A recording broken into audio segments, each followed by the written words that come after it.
Hello everyone, मैं हूं शबनम और आपका मेरे चैनल कुकिंग क्लस्टर में इस्तकबाल है। आज मैं आपके लाई हूं बिल्कुल जायकेदार रबड़ीदार खीर की रेसिपी, जो बनाने में बहुत ही आसान होती है और ये एकदम ऐसी बनती है जैसे आप किसी रेस्टोरेंट में खाते हैं।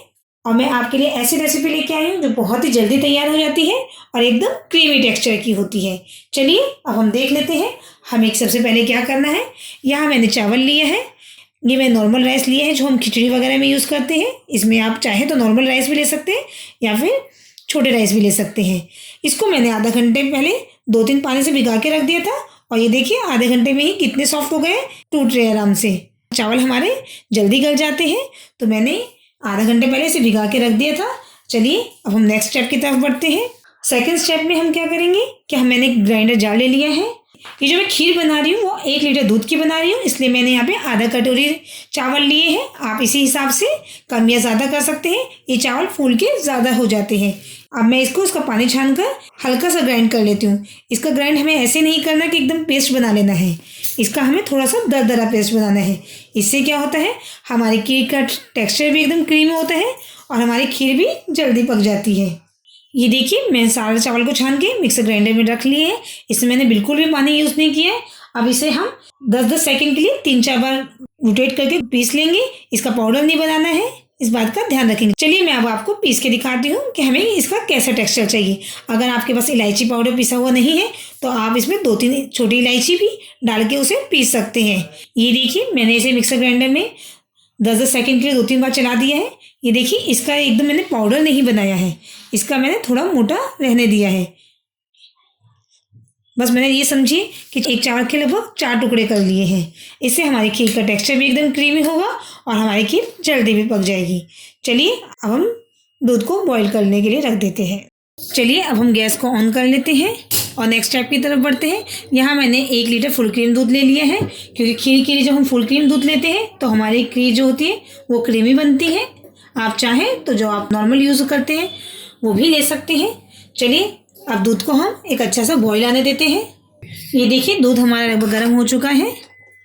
अब जो चावल हमने मिक्सर ग्राइंडर में ग्राइंड किए थे वो इसमें डाल देते हैं और साथ साथ चलाते भी रहते हैं, ताकि हमारे जो चावल है वो नीचे नहीं लगे और दूध भी हमारा नीचे से नहीं लगे।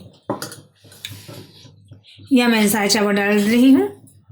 चलिए इसे हम अच्छे से मिक्स कर देते हैं और साइड से जो मलाई लग रही है उसे भी हम वापस इसमें ही डाल देते हैं। आपको जो खीर पकानी है वो लो फ्लेम पे पकानी है, ताकि हमारी खीर का टेस्ट और भी अच्छा है और हमारी खीर जल्दी भी पक जाए। और ऐसे थोड़ी देर में आपको चलाते रहना है। अगर आपने हमारे चैनल को सब्सक्राइब नहीं किया है, हमारे चैनल को सब्सक्राइब कीजिए और हमारी आने वाली नई वीडियो की नोटिफिकेशन के लिए बेल आइकन को प्रेस करना नहीं भूलिएगा। हमें 1-2 मिनट में इसे चलाते भी रहेंगे, ताकि हमारे नीचे से खीर लगे नहीं बिल्कुल भी।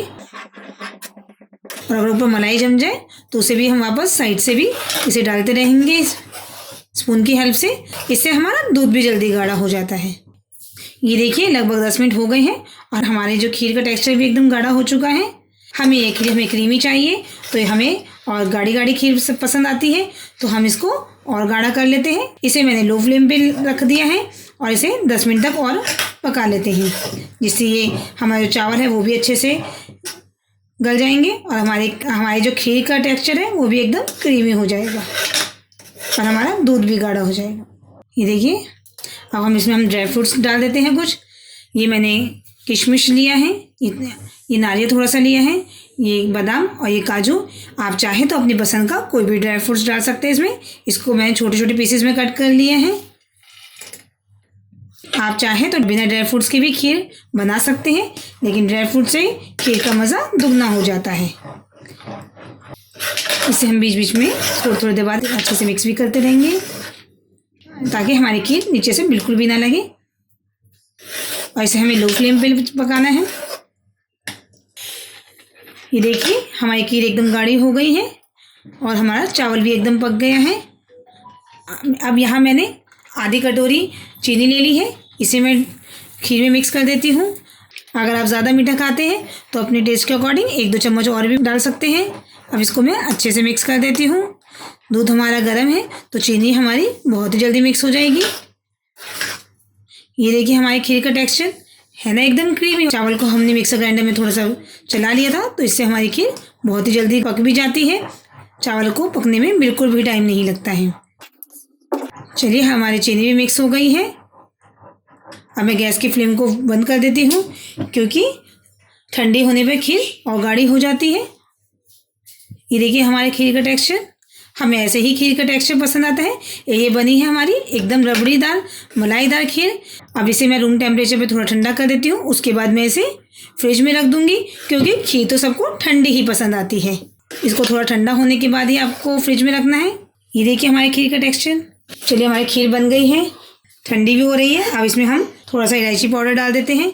इलायची पाउडर हमें ज़्यादा नहीं डालना है, केवल 1/4 टेबल स्पून ही डालना है। ये देखिए मैंने यहाँ 1/4 टेबल स्पून इलायची पाउडर ले लिया है। इसे मैं इसमें मिक्स कर देती हूँ अच्छे से। इससे खीर में बहुत अच्छी खुशबू आती है और इसका फ्लेवर भी बढ़ जाता है। अब मैं थोड़ी देर में इसको ठंडा होने के बाद आपको सर्व करके दिखाती हूँ। चलिए 2 घंटे गुजर चुके हैं और खीर हमारी एकदम क्रीमी टेक्सचर की हो गई है, ठंडी हो गई है।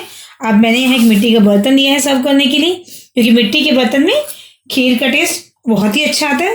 थोड़ा सौंधा सौंधा मिट्टी की खुशबू आती है। चलिए अभी हम छोटी सी मिट्टी की हांडी में इसे डिश आउट कर देते हैं।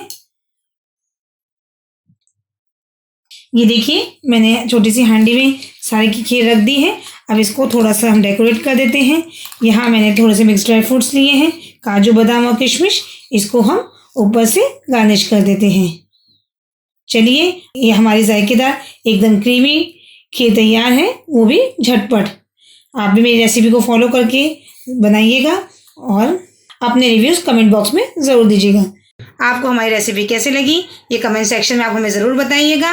अगर आपको हमारी वीडियो पसंद आई हो तो हमारी वीडियो को लाइक कीजिए, हमारे चैनल को सब्सक्राइब कीजिए और आगे आने वाली नई वीडियो की नोटिफिकेशन के लिए बेल आइकन को प्रेस करना ना भूलें। चलिए जल्द ही मिलते हैं एक नई रेसिपी के साथ। तब तक के लिए अल्लाह हाफिज़।